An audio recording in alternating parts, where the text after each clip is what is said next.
चलो।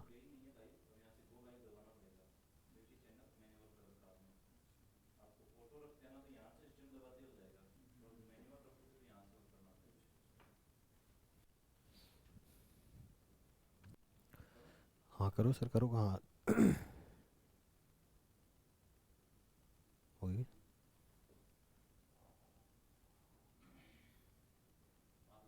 हाँ हाँ ठीक है। Good afternoon all of you. अगर आवाज़ आ रही हो तो कमेंट कर सकते हैं आप सभी।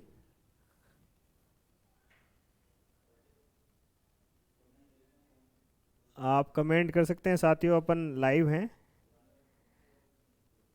अपनी आवाज़ अगर वॉइस क्लियर है, वॉइस अगर क्लियर आ रही हो तो आवाज़ कर सकते हैं साथियों। थोड़ा सा कुछ एक टेक्निकल इश्यूज की वजह से अपनी क्लास थोड़ी सी लेट हो रही है। Aasvi Chauhan, good afternoon Aasvi. Very good afternoon. आप सभी लाइव सेशन में हमसे जुड़े हैं। जो लोग भी जुड़ना चाह रहे हैं, कृपया इस लाइव सेशन को आप अलग अलग ग्रुप में डालिए। और जहाँ से भी अपने को केवीएस के रिगार्डिंग या अन्य जो भी वैकेंसीज है उनके बारे में अपन क्या करेंगे, डिस्कस करेंगे। मनीष कुमावत, नमस्ते भैया मनीष। जो भी आपके क्यूरीज होंगे केवीएस से रिलेटेड, वो उन सब की अपन क्या करेंगे, बात करेंगे। तो आप स्ट्रीम में जुड़े हैं तो कमेंट करते रहिएगा। कमेंट आप करेंगे तो कमेंट जो हैं वो आपके सारे मुझे दिखाई पड़ेंगे। तो कृपया करके आप अपने कमेंट जो भी आप जानकारी चाहते हैं उसकी अपन बात करेंगे। जैसा कि पूर्व के जो भी पेपर्स हैं केवीएस के रिगार्डिंग, उन सब की अपन क्या करेंगे दोस्तों, बात करेंगे। आप जो भी जहाँ से अपन बात करें दोस्तों केवीएस की, तो केवीएस केंद्रीय विद्यालय संस्थान है। केंद्रीय विद्यालय संस्थान में इस बार जो गोल्डन चांसेज हैं, इस बार जो वैकेंसी आई है वो एक अपने आप में ये समझिएगा कि वो काफ़ी बड़ी वैकेंसी है। अभी तक शायद ऑल ओवर इंडिया लेवल पे इतनी बड़ी वैकेंसी 355, यानी 3555 या 55 इतनी पोस्ट है लाइब्रेरियन की हैं। इतनी वैकेंसीज किसकी हैं दोस्तों, लाइब्रेरियन की हैं। और लाइब्रेरियन की इन वैकेंसीज के लिए आप क्या कर सकते हैं, यहाँ अप्लाई कर सकते हैं। अगर आवाज़ सही है तो मैसेज डाल सकते हैं दोस्तों। जो भी साथी जुड़ रहे हैं वो क्या कर सकते हैं, आप कमेंट कर सकते हैं यहाँ पर। कमेंट ना करें तो भी चल जाएगा, वैसी बात नहीं है। आप तो यहाँ देखिएगा, अपन जो जिसकी बात करेंगे दोस्तों आज की इस क्लास में, अपन वो ये ले लीजिए आपकी 355 वैकेंसीज हैं। सर केवीएस में नेगेटिव मार्किंग है क्या? नहीं, नेगेटिव मार्किंग नहीं है। नेगेटिव मार्किंग नहीं है, बस ये पैटर्न देखना बहुत ज़रूरी है। देखो इस बार का जो रिटर्न टेस्ट होगा ना वो 180 का होगा। इस बार का जो रिटर्न टेस्ट होगा वो 180 का होगा। और 180 objective type multiple choice question क्या रहेंगे, यहाँ पर शामिल रहेंगे। और एक पर्सन के लिए एक नंबर यहाँ पर क्या किया गया है, तय किया गया है। यानी एक नंबर जो है वो एक क्वेश्चन के लिए निर्धारित किया गया है। और इसमें टोटल टाइम ड्यूरेशन जो है वो भी यहाँ पर दिया हुआ है, तो उसके बारे में भी आप देख लेंगे। साथ ही देखो यहाँ पर किस किस के कितने क्वेश्चन आएंगे उन सब का भी यहाँ क्या किया है दोस्तों, जिक्र मेंशन किया हुआ है। तो कितने पर्सन आएंगे वो आप यहाँ से ज़रूर देखेंगे।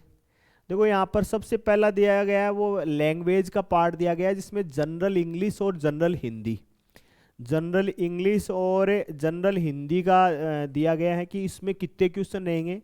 तो जनरल हिंदी और जनरल इंग्लिश जो है दोस्तों वो 15 क्वेश्चन की रहेगी। तो वहीं जनरल हिंदी में भी कितने क्वेश्चन रहेंगे, उसमें भी 15 क्वेश्चन रहेंगे। यानी यहाँ पर आप एक टारगेट ले लीजिए कि यहाँ पर आप 30 क्वेश्चन जो हैं, 30 का पार्ट है उसको आप बहुत ही अच्छे तरीके से अचीव कर सकते हैं। हिंदी में दोस्तों बहुत सारे अलग अलग टाइप के क्वेश्चन आए हैं। अभी एनवीएस की आप हिंदी का पेपर देखेंगे तो वो बड़ा एक स्टैंडर्ड का पेपर था। उसमें एक प्रश्न था, अगर आप बताना चाहें तो, जहाँ पर लिखा था पित्राज्ञा, ऐसा कुछ प्रश्न था कि पित्राज्ञा शब्द में पित्र, उसमें संधि का प्रश्न था, 4 शब्द थे। और उसमें पित्राज्ञा के आगे उन्होंने वो व्यंजन संधि ऐसे नाम लिख रखा था। तो पित्राज्ञा में व्यंजन संधि नहीं है, पित्राज्ञा में स्वर संधि है। और स्वर संधि में भी कौन सी संधि है, तो यण स्वर संधि है। ऐसे प्रश्न क्या हो सकते हैं, एग्जाम में पूछे गए हैं। हालांकि 2-3 प्रश्न सरल भी होंगे, ऐसी बात नहीं है। देखो यहाँ पर हिंदी का जो पार्ट है उसमें जैसे 15 क्वेश्चन है, तो आप ये ले लीजिएगा उसमें से 5 क्वेश्चन एकदम से स्तरीय रहेंगे, यानी उनका जिनका लेवल बहुत ही कम रहेगा। स्वर संधि है इसमें, मनीष कुमावत, बिल्कुल स्वर संधि है। स्वर संधि में यण स्वर संधि है ना, स्वर संधि का पार्ट है। मैं संधि के मामले में बड़ा होशियार आदमी हूँ, वैसे आपको बता देता हूँ। यानी संधि वाला पार्ट जो है ना वो स्वर संधि है। स्वर में से दीर्घ स्वर, गुण स्वर, वृद्धि स्वर, यण स्वर और अयादि स्वर, तो उसमें पित्राज्ञा में वो यण संधि है। इसका कैसे मेंशन है उसके आगे हिंदी की क्लासेज अपन आप लोगों के लिए डालेंगे, तो आप वहाँ देख सकते हैं। आप कमेंट करेंगे तो मुझे दिखाई पड़ेंगे। तो ऐसे स्तरीय प्रश्न जो, अब ऐसा प्रश्न जो है एक ऐसे मान लीजिएगा जो इसका हिंदी से जुड़ाव नहीं है वो नहीं कर सकता, जिसका हिंदी से जुड़ाव नहीं है दोस्तों वो नहीं कर सकता। पहले केवी में एक बार महर्षि पूछा हुआ है, केवी में पूछा गया है महर्षि शब्द, कि महर्षि शब्द में भी कौन सी संधि है, तो 15 क्वेश्चन है। महर्षि में भी आप बताना चाहें तो बता सकते हैं। वैसे महर्षि में भी स्वर संधि है, लेकिन स्वर का कौन सा पार्ट है ये आप बताना चाहें तो ऐसे इंपॉर्टेंट क्वेश्चन जो हैं वो एग्जाम में क्या है पूछे जा रहे हैं। 15 नंबर का मामला है। आप चाहें तो यहाँ पूरे 15 के 15 सेट कर सकते हैं, पूरे 15 के 15, क्योंकि यहाँ पर कोई क्वालिफाइंग नहीं है, यहाँ पर कोई ऐसा सीन नहीं है कि वो क्वालिफाई ही करे, मतलब यहाँ पर पूरे मार्क्स उसमें क्या होंगे, जुड़ेंगे। साथ ही देखो यहाँ पर जो डिवाइड किया गया है सब्जेक्ट, तो जो लैंग्वेज वाला पार्ट है वो 15-15 यानी 30, तो ये प्लस 30 के अलावा बात करें दोस्तों तो यहाँ पर general knowledge and current affairs ये 20 क्वेश्चन है। तो दो चीज़ों में बटे हैं, तो जनरल नॉलेज है वो है 10 का, और करंट अफेयर्स जो है दोस्तों वो भी क्या है 10 है, यानी 10-10 नंबरों का जनरल नॉलेज और करंट अवेयरनेस जो है दोस्तों वो पूछा जाएगा। तो ये यहाँ पर दोनों जुड़कर कितने हो जाएंगे, ये हो जाएंगे 20, ठीक है। इसके बाद में बात करें तो यहाँ पर रीजनिंग एबिलिटीज़ जो है दोस्तों उसके क्वेश्चन आएंगे, वो भी कितने आएंगे 20 आएंगे। उसमें रिलेशनशिप के, कोडिंग और डिकोडिंग, जो कोडिंग वाला जो पार्ट है, कोड में किसी वर्ड के कोड दे दिए या कोई संख्या दे दी वो पूछा जा सकता है। और उसके अलावा दिया हुआ है कंप्यूटर लिटरेसी, वो दी हुई है 10 क्वेश्चनों की। तो यहाँ पर आप मिलान कर लीजिएगा, जैसे 15 प्लस 20 फिर 20 यानी 15, 20 और 10, ऐसे क्या रहेगा फर्स्ट पार्ट रहेगा। तो ये हो गए 30, 50, 70 और 80, यानी फर्स्ट पार्ट जो है उसमें टोटल नंबर ऑफ क्वेश्चन जो है दोस्तों वो 80 रहेंगे, और उनके लिए 80 मार्क्स ही क्या रहे हैं यहाँ पर शामिल किए गए हैं। यानी 80 नंबर मान लीजिए या 80 क्वेश्चन मान लीजिए। यहाँ का स्कोर अगर आपका 50 अगर आप करने में कामयाब हो गए तो ये मान लीजिए आप लाइब्रेरी वाले पेपर में थोड़े कम भी लाएंगे तो भी आप इंटरव्यू तक क्या हो जाएंगे, पहुंच जाएंगे। नेगेटिव मार्किंग का पार्ट नहीं है इसमें। रेशियो जरूर आप याद रखिएगा। ये तो है रिटर्न का, यानी W लिखा है मैंने उसके लिए, ये तो है रिटर्न का, और इंटरव्यू का जो है दोस्तों वो है 30%, यानी रिटर्न का वेटेज जो है वो है 70%, और इंटरव्यू का जो वेटेज है वो तो है 30%, और रिटर्न का है दोस्तों वो है 70%। तो 70-30 का क्या है, एक रेशियो है। इस रेशियो में आप देखेंगे कि अगर आपका स्कोर अच्छा हुआ, रिटर्न का अगर स्कोर अच्छा हुआ दोस्तों, रिटर्न में अगर आप मान लीजिए बहुत अच्छा खींचने में कामयाब होते हैं, 130 प्लस या 140 प्लस अगर आप कर लेते हैं तो इंटरव्यू में काम आपका क्या हो जाएगा, आसान हो जाएगा। इसके बारे में दोस्तों अपन बात करेंगे। लाइब्रेरी वाला पेपर जो है उसके बारे में अपन यहाँ पर क्या करेंगे, बात करेंगे। लाइब्रेरी वाले पार्ट में अगर बात करें ना अपन दोस्तों, तो लाइब्रेरी वाला पैटर्न जो है जो लिखा हुआ है, देखो यहाँ पर सीधा सीधा वेटेज लिखा हुआ है, weightage of written test and professional competency demo teaching and interview जो भी हेल्ड करवाता है KBS, उसका लिखा हुआ है 70-30। तो 70-30 को आप क्या रखेंगे, याद रखेंगे। अपन देखो इसमें बात करेंगे दोस्तों अपने वाले पेपर की, यानी अपने वाला पेपर बोले तो syllabus for the post of librarian, यानी लाइब्रेरियन का जो सिलेबस है वो उसके अपन यहाँ पर क्या करेंगे, बात करेंगे। लाइब्रेरियन का जो सिलेबस है दोस्तों वो सिलेबस बड़ा ही यहाँ पर क्या है, रोचक सिलेबस है, ये समझिएगा। रोचक का मतलब ये है दोस्तों यहाँ से कि ये जो सिलेबस है वो अगर आप लगातार तैयारी कर रहे हैं दोस्तों आपके लिए ये यहाँ पर बड़ा ही क्या है दोस्तों, एक सार रूप में, या यूँ समझिएगा कि एक अब्स्ट्रैक्ट वाला काम है। कैसे देखो, यानी यहाँ पर जो पहली यूनिट दी हुई है वो क्या है, देखो वो है foundation of library and information science, यानी पुस्तकालय एवं सूचना विज्ञान का फाउंडेशन क्या है। यानी फाउंडेशन बोले तो उसके विकास की प्रक्रिया जहाँ से शुरू होती है वो यहाँ पर बात करिए। देखो पहला तो सोशल इंस्टीट्यूशन लाइब्रेरी को बताया गया है, इसके अलावा इसका historical library, social and historical जो फाउंडेशन है वो लाइब्रेरी का बताया गया। लाइब्रेरी कैसे बनी, मेलविन डेवी से शुरुआत करके सियाजीराव गायकवाड़ थर्ड, सियाजीराव गायकवाड़ थर्ड से अपन चलते चलते आगे बढ़ेंगे दोस्तों तो डब्ल्यू ए बोर्डन, और डब्ल्यू ए बोर्डन के बाद आशा जॉन डिकिंसन और डॉक्टर एस आर रंगानाथन। तो ये उसका पार्ट हो जाएगा social and historical. Social and historical part जो है वो यहाँ पर क्या हो जाएगा, शामिल हो जाएगा। साथ ही देखो different types of libraries, library के प्रकार, एकेडमिक क्या है, पब्लिक क्या है, स्पेशल क्या है। अपन चाहें तो दोस्तों इसकी एक मैराथन क्लास भी अपन क्या कर सकते हैं, डाल सकते हैं। जैसा कि मैराथन क्लास का स्वरूप देखना चाहें दोस्तों तो आप वहाँ पर फ्यूचर लाइब्रेरियन ऐप जो है वो आप डाउनलोड कर सकते हैं। फ्यूचर लाइब्रेरियन ऐप पर आपको क्या मिल सकती है, इसके बारे में और जानकारियां हैं वो यहाँ पर आपको मिल जाएंगी। साथ ही दोस्तों यहाँ पर बात करें, यहाँ पर भी एक मिनिमम फीस जो है वो यहाँ पर क्या की गई है, शामिल की गई है। फिर भी अगर आप कोई अभावग्रस्त हैं, अभावग्रस्त का मतलब आपके साथ कोई प्रॉब्लम है, तो आप भाटी सर का नंबर वहाँ पर दिया हुआ है, उनसे आप बात कर सकते हैं फीस के रिगार्डिंग, कि बिना पैसे के अभाव में आप पढ़ नहीं पाए ऐसा कतई संभव नहीं है। पैसा नहीं है तो भी आप क्या कर सकते हैं, वहाँ पर सर से बात कर सकते हैं। साथ ही देखो यहाँ पर बात करें दोस्तों, अपन यहाँ पर यूनिट वाइज जो बातें शामिल की गई हैं वो सारी की सारी अपन चाहे पूरे सिलेबस की अपन एक 10 घंटे की क्लास बना सकते हैं।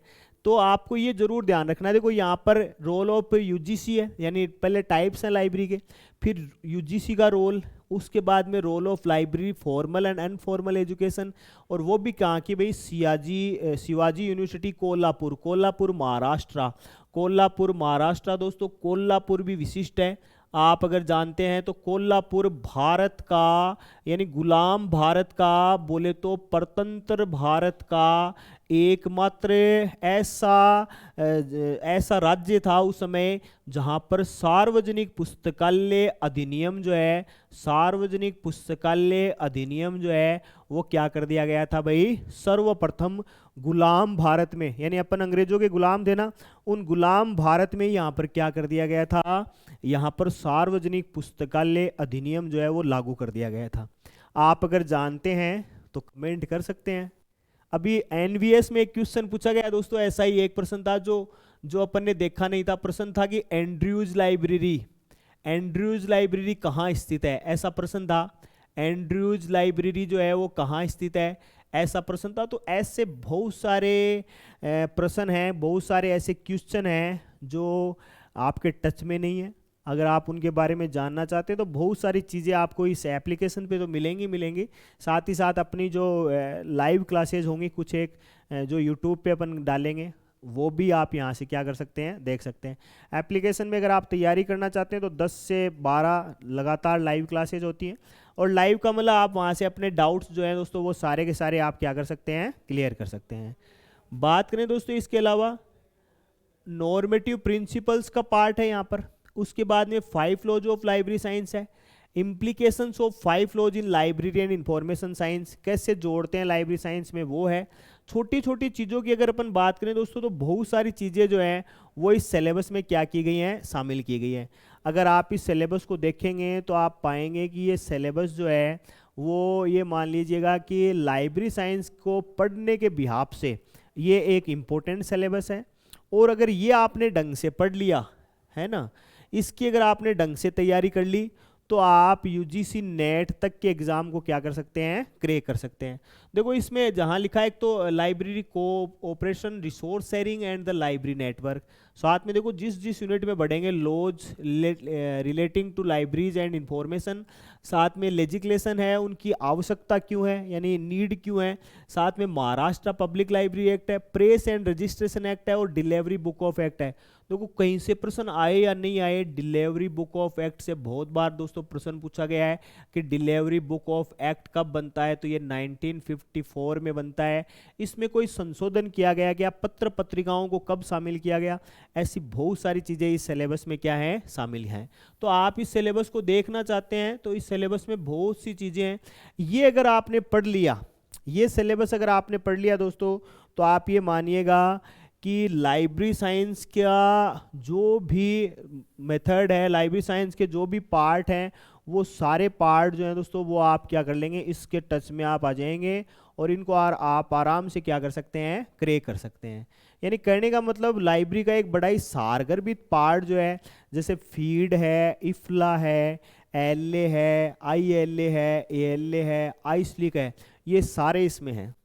यानी ये जो आप तैयारी करेंगे तो ये तैयारी आपको UGC नेट तक में क्या आ जाएगी, काम आ जाएगी। RRLF है, यूनेस्को है, फिर पब्लिक लाइब्रेरी और एक्सटेंशन एक्टिविटीज़ हैं दोस्तों। दूसरा इसका पार्ट जो है, दूसरी जो यूनिट है वो है knowledge organisation, information processing and retrieval है।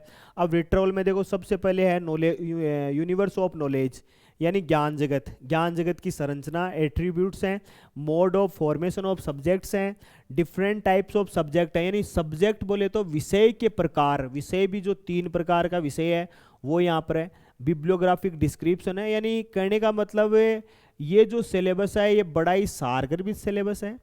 इस सारगर्भित सिलेबस में वो छोटी छोटी सारी चीज़ें शामिल की गई हैं जिनको पढ़कर आप लाइब्रेरी साइंस में एक अच्छा मुकाम जो है दोस्तों वो आप क्या कर सकते हैं, हासिल कर सकते हैं। इसकी जो थर्ड जो यूनिट है वो पूरी की पूरी कंप्यूटर बेस्ड है, इंफॉर्मेशन टेक्नोलॉजी बेस्ड है, यानी IT का पार्ट है।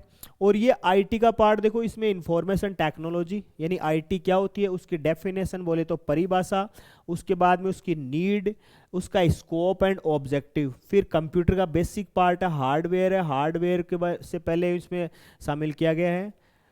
Sir librarian final cut off OBC की, librarian final cut off OBC जो रही है वर्तमान में, जो फिलहाल जो है ना, उसका आप ले लीजिए 8 से 10 नंबर बढ़ जाएगी। वो 8 से 10 नंबर फाइनल कट ऑफ है, वो इससे ज़्यादा नहीं बढ़ेगी।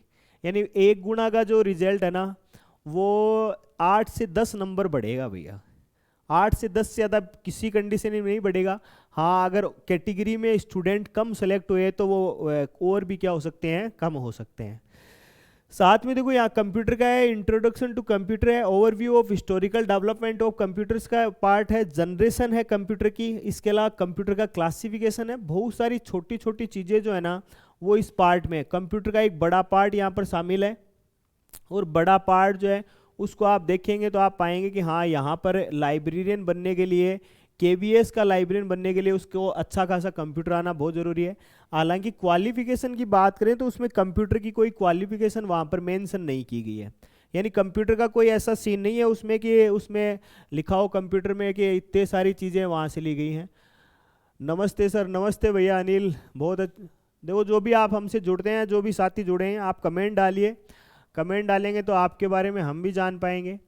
आपकी जो भी क्यूरीज होंगे वो सारी की सारी अपन यहाँ मेंशन करेंगे। हालांकि DSSB में कंप्यूटर के लिए आपके पास में 1 ईयर का डिप्लोमा होना चाहिए। 1 ईयर का डिप्लोमा जो भी होता है, जो भी PGDCA है या ADCA, DCA या O लेवल जो भी आपके पास हैं वो आपके पास में होना चाहिए। तो वो यहाँ भी बात करेंगे दोस्तों, यहाँ भी कंप्यूटर में बहुत सारी चीज़ें MS DOS से शुरू करता है, तो DOS के बाद में विंडोज़ है, लाइनेक्स है, यूनिक्स है, विंडोज़ NT, सारे वर्जन आपको पढ़ने पड़ेंगे। यानी कंप्यूटर का एक बड़ा पार्ट जो है वो आपको यहाँ क्या करना पड़ेगा, पढ़ना पड़ेगा। DBMS है, डाटाबेस मैनेजमेंट सिस्टम का पैकेज है, वो यहाँ शामिल किया गया है।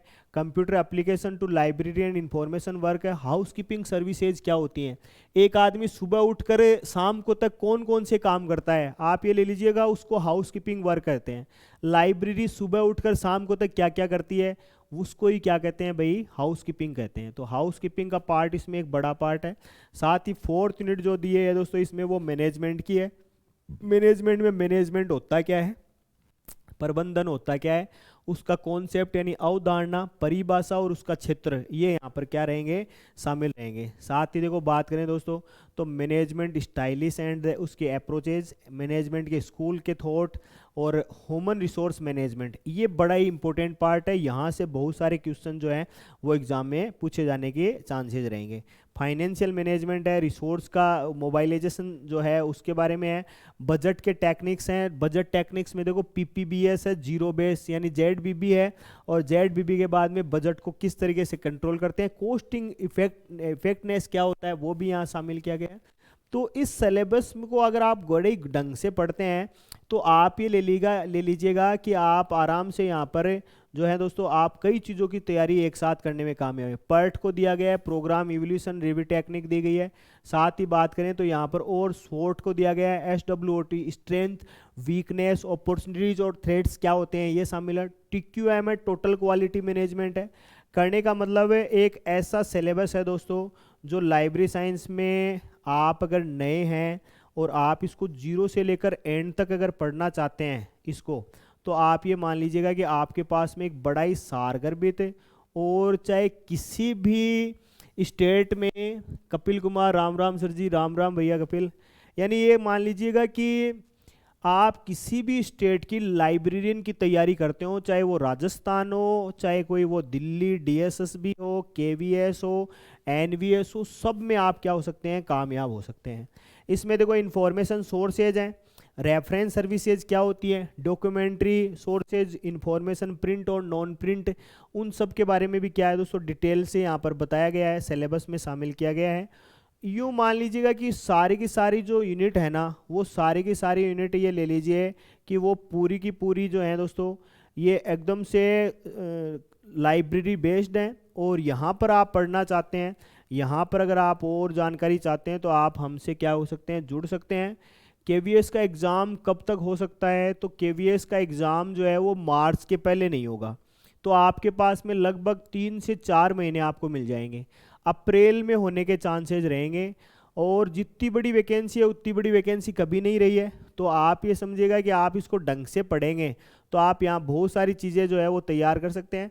रिकॉर्ड का एनालिसिस मेथड क्या होता है वो सब है, इंफॉर्मेशन यूजर्स क्या है, इंफॉर्मेशन की आवश्यकता क्या है। जैसे देखो 2-3 लाइब्रेरी में कोई बड़ा पार्ट नहीं है, आप इसको यूँ ले लीजिए कि लाइब्रेरी जो है इसमें कुछ चीज़ें तो कॉमन ही है। जैसे यहाँ पर एक इन्फॉर्मेशन दिया हुआ है, आप एग्ज़ाम में पाइएगा दोस्तों, एग्ज़ाम में आप पाएंगे क्या पाएंगे, देखो वो मैं आपको बता देता हूँ यहाँ से।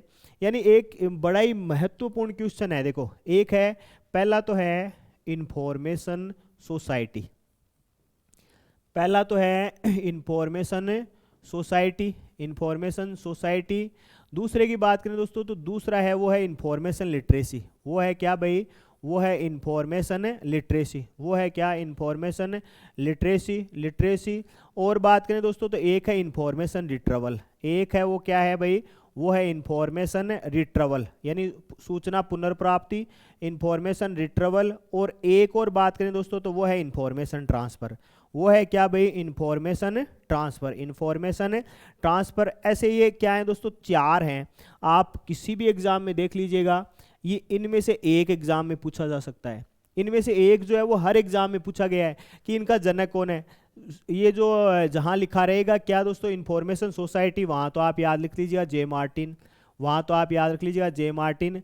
जहाँ पर इंफॉर्मेशन लिटरेसी लिखा रहेगा वहाँ लिख लीजिएगा पाल जी जरकोवस्की, वहाँ लिख लीजिएगा पाल जी जरकोवस्की, चार्ल जी जरकोवस्की।